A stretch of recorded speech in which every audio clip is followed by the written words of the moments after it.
Hi అందరికీ welcome back to my channel. It's Meera Aryan. ఈరోజు మన వ్లాగ్ వచ్చేసి భద్రకాళి టెంపుల్. సో ప్రజెంట్ నేనైతే వరంగల్ హంటర్ బ్రిడ్జ్ దగ్గర అయితే ఉన్నాను. అక్కడ నుంచి రైట్ తీసుకొని అదాలత్ వెళ్ళే రోడ్కి వెళ్తూ ఉంటే ముందు మనకు సర్కిల్ అయితే కనిపిస్తుంది కదా. సో ఆ సర్కిల్ నుంచి రైట్ తీసుకొని అయితే వెళ్తున్నాను. ఎట్లా స్ట్రైట్ కూడా వెళ్ళొచ్చు, అండ్ ఇది షార్ట్ కట్ అని మేము ఈ రూట్ని అయితే యూజ్ చేస్తున్నాము. సో మనకి లెఫ్ట్ సైడ్లో అయితే మనకి ముందు వరంగల్ ట్యాంక్ బండ్ అయితే కనిపిస్తుంది, చూస్తున్నారు కదా. ఇక్కడ ఇదైతే ఎంట్రన్స్ అండి. ఇదైతే ఇంకా అండర్ కన్స్ట్రక్షన్లోనే ఉందండి, అంటే ఇంకా పనులైతే అవుతూనే ఉన్నాయి. ఇప్పటివరకు నేను కూడా ఎప్పుడూ వెళ్ళలేదు. సో మీకేమైనా ఈ వీడియో కావాలి అంటే కామెంట్ బాక్స్లో కమెంట్ చేయండి. మనం ఇలానే స్ట్రైట్గా వెళ్తే మనకి ఎంజిఎం రోడ్ అనేది వస్తుంది. చూడండి, ప్రజెంట్ సిగ్నల్ దగ్గర ఉన్నాము. ఈ సిగ్నల్ నుంచి ఇప్పుడు మేమున్న దగ్గర నుంచి రైట్ సైడ్ చూస్తే మాత్రం మనకి ఎంజిఎం హాస్పిటల్ అనేది కనిపిస్తుంది అటు వెనకాల. సో మనం వెళ్ళాల్సింది మాత్రం ఇలా స్ట్రైట్గా, అంటే లెఫ్ట్ సైడ్లో అయితే వెళ్ళాలి. సో అలా స్ట్రైట్గా వస్తూ ఉంటే మనకి లెఫ్ట్ సైడ్లో అయితే అమ్మవారి తోరణం అయితే కనిపిస్తుంది, అంటే అమ్మవారి గుడికి వెళ్ళడానికి దారినట్టు. చూడండి, పైన అమ్మవారు ఉంది. శ్రీ భద్రకాళి దేవస్థానము, అంటే మనం ఈ దారిలో అయితే మనం వెళ్ళాలి. ఇలా స్ట్రైట్గా ఒక 1 కిలోమీటర్, ఆల్మోస్ట్ 1 కిలోమీటర్ అలా వెళ్తే మనకి అమ్మవారి టెంపుల్ అయితే వస్తుంది. సో మనం ఇలా స్ట్రైట్గా వెళ్తుంటే మనకి లెఫ్ట్ సైడ్లో అయితే చిన్న చిన్న బండ్లు అయితే కనిపిస్తాయి. అవి ఏంటి అంటే మనకి కొబ్బరికాయలు, పువ్వులు కానీ, గాజులు, పసుపు, కుంకుమ, అమ్మవారికి ఒకవేళ వేయాలి అంటే నిమ్మకాయ దండలు, ఇంకా పూలదండలు. ఇక్కడ ఏంటి అంటే అమ్మవారి గుళ్ళో ఎక్కువ బండ్ల పూజలు జరుగుతూ ఉంటాయి. అంటే ఏంటంటే కొత్తగా ఎవరైనా వెహికల్ తీసుకున్న వాళ్ళైతే అమ్మవారి దగ్గర ఫస్ట్ పూజ అనేది చేయించుకుంటారు. చూడండి, మనకి ఈ లెఫ్ట్ సైడ్లో అయితే అన్ని గుళ్ళు అయితే కనిపిస్తున్నాయి, చాలా గుళ్ళు ఉన్నాయి. లెఫ్ట్ సైడ్లో చూస్తున్నారు కదా బండ్ల దగ్గర చీరలు కూడా ఉన్నాయి అమ్మవారికి పెట్టేవి. సో మనం ఒకవేళ ఇంటి దగ్గర అమ్మవారికి పూజ సామాన్ ఏదైనా మర్చిపోయినా పర్లేదండి, మనకి ఇక్కడ అన్నీ దొరుకుతాయి. సో చూడండి, ఆల్మోస్ట్ మనమైతే రీచ్ అయిపోతున్నాము. ఇదంతా వెహికల్ పార్క్ చేసుకున్నారు.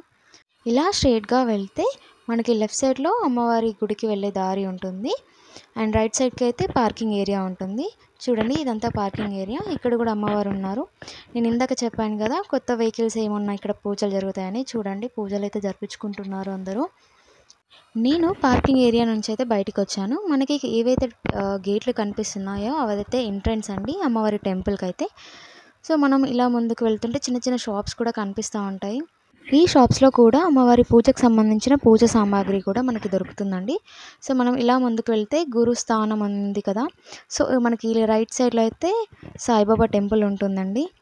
సో మనం ఇక్కడ నుంచి స్ట్రైట్గా వెళ్తే లోపలికి అయితే ఎంటర్ అయిపోయాము. సో కనిపిస్తుంది కదా అమ్మవారి గోపురము. చూడండి, చాలామంది వచ్చారు. చూడండి, ఇక్కడ నుండి మనం లెఫ్ట్ తీసుకుంటే అయితే మనకి ట్యాప్స్ కనిపిస్తాయి, ఎందుకంటే మనం కాలు కడుక్కొని అమ్మవారి దర్శనానికి అయితే వెళ్ళాలి. చూడండి, మనకి ముందు కనిపిస్తున్నంత భద్రకాళి చెరువు అండి. ప్రజెంట్ అయితే వాటర్ లేవు అందులో. సో మనకి ఇలా రైట్ సైడ్ వస్తే శ్రీ గోకులం, అంటే కృష్ణుని విగ్రహం ఉంది. చూడండి, కృష్ణుడు ఎంత ముద్దుగా ఉన్నాడో. అందరు కూడా కృష్ణుడి చుట్టూ ప్రదక్షిణలు చేస్తూ అక్కడ ఉన్న గోమాతని పూజిస్తున్నారు. సో మనం అక్కడ నుంచి రైట్ తీసుకొని ఇలా అయితే వస్తున్నాము. మేము వచ్చింది శ్రావణం టైం, పైగా ఆదివారం కావడంతో అసలు చాలామంది వచ్చారండి అమ్మవారి దర్శనానికి. ఇక్కడ లెఫ్ట్ సైడ్లో టికెట్ కౌంటర్ అనేది ఉందండి. అంటే ఏం లేదు, వచ్చిన భక్తులు డిఫరెంట్ టైప్స్ ఆఫ్ పూజలు చేయించుకుంటారు కదా, దానికి రిలేటెడ్ డీటెయిల్స్ అయితే మెన్షన్ చేశారు. అంటే కుంకుమార్చన, నవగ్రహాల పూజ, అభిషేకము, ఇంకా అక్షరాభ్యాసము, అన్నప్రాసన, దానికి రిలేటెడ్ డీటెయిల్స్ అయితే మెన్షన్ చేశారు. సో ఇది వచ్చేసి లడ్డు కౌంటర్ అండి. అంటే ప్రసాదం వివరాలు, పులిహోర ప్రైస్ ఎంత, చక్కెర లడ్డు చూడండి. సో మనకి ఇక్కడ అయితే మనకి ఇస్తారు. సో ఫైనల్గా మనం అమ్మవారి టెంపుల్కి అయితే వచ్చాము. యాక్చువల్లీ దారిలో వస్తుంటే మనకి విఘ్నేశ్వర టెంపుల్ కూడా ఉంటుంది. అది యాక్చువల్గా నేను వీడియో తీయడం మర్చిపోయాను. చూడండి, భక్తులు క్యూ లైన్లో నిల్చున్నారు. ఆదివారం కాబట్టి భక్తులు ఎక్కువగానే ఉంటారు. సో మనం ఇక్కడ నుంచి లెఫ్ట్ సైడ్లో వస్తే మనకి ఇక్కడ వచ్చేసి హనుమాన్ టెంపుల్ అయితే ఉంటుంది చిన్నగా. చూడండి,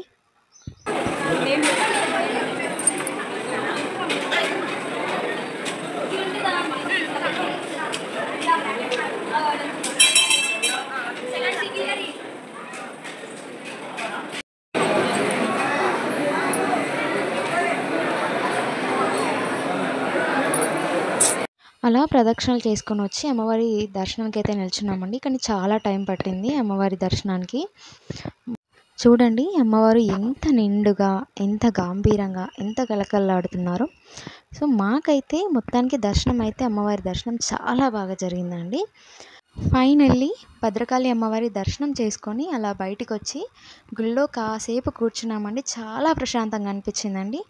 సో, తర్వాత ఏంటంటే అమ్మవారి టెంపుల్ పక్కనే అంటే చూపిస్తున్నాను చూడండి. ఇక్కడైతే మనకి శివుని గుడి కూడా ఉందండి. అలాగే నవగ్రహాల విగ్రహాలు కూడా ఇక్కడే ఉన్నాయి.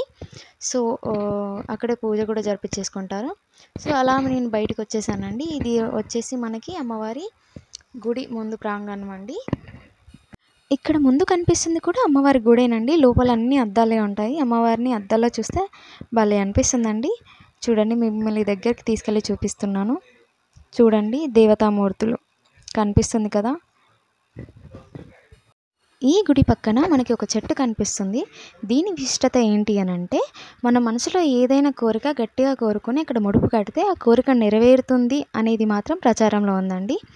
సో, మనకి ఇక్కడ ఏంటంటే లెఫ్ట్ సైడ్లో మనకి డ్రింకింగ్ వాటర్ కూడా అవైలబుల్ ఉంది. దీనికి ఆపోజిటే యాగశాల అయితే ఉందండి. ఇక్కడ ఏంటంటే రెగ్యులర్గా హోమాలు అయితే జరుగుతూ ఉంటాయి. ఇదేనండి భద్రకాళి అమ్మవారి టెంపుల్. సో, మనకేంటంటే అమ్మవారి టెంపుల్ వెనకాల అయితే మనకి చిన్నగా పార్క్ కూడా ఉండేది. సో, ఇప్పుడు అదైతే తీసేశారు. ఎందుకనంటే మన భద్రకాళి చెరువునైతే ఎక్స్టెన్షన్ చేయాలనే ఉద్దేశంతో అయితే అదంతా తీసేశారు. అక్కడ కన్స్ట్రక్షన్ పనులైతే జరుగుతున్నాయి. మనకి ఆ బిల్డింగ్ అయితే అన్నదాన సత్రం అండి. మనకి అది కూడా ప్రొవైడ్ చేశారు. మీకు ఈ వీడియో నచ్చినట్టయితే నా వీడియోని లైక్ చేయండి, షేర్ చేయండి. నా ఛానల్ని సబ్స్క్రైబ్ చేయడం మర్చిపోకండి. Thank you.